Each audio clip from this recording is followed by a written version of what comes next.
اللہ تعالیٰ اپنی بے پایا رحمت سے کچھ لوگوں کو جہنم سے نکالا۔ انہی میں 2 مسلمان بھی تھے جنہیں عذاب سے نکالا گیا۔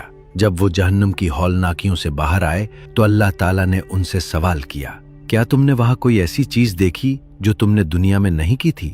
انہوں نے عاجزی سے جواب دیا، نہیں اے ہمارے رب، جو کچھ ہم نے دنیا میں کیا تھا وہی ہم نے وہاں پایا، نہ اس سے زیادہ اور نہ کم۔ اللہ تعالیٰ نے فرمایا، اچھا اب تم دوبارہ جہنم میں جاؤ۔ یہ سن کر دونوں میں سے ایک شخص بغیر کسی تاخیر کے فوراً جہنم کی طرف دوڑ پڑا، جیسے وہ حکم کی تعمیل میں ذرا بھی دیر نہیں کرنا چاہتا ہو۔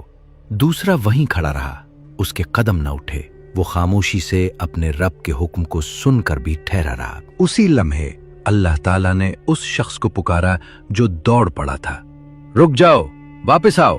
وہ فوراً پلٹا اور ادب سے واپس آ کر کھڑا ہو گیا۔ پھر اللہ تعالیٰ نے اس شخص سے پوچھا جو اپنی جگہ کھڑا رہا تھا، کیا تم نے میرا حکم نہیں سنا تھا؟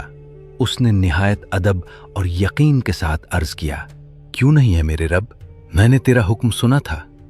اللہ تعالیٰ نے فرمایا، پھر تم نے اس پر عمل کیوں نہیں کیا؟ اس نے جواب دیا، اے رب، جب تو نے مجھے جہنم سے نکالا تو میرے دل میں یہ یقین آ گیا کہ یہ تیری رحمت ہے اور تو مجھے دوبارہ اس عذاب میں نہیں ڈالے گا۔ میں نے تیرے بارے میں اچھا گمان رکھا، اس لیے میرے قدم نہ اٹھے۔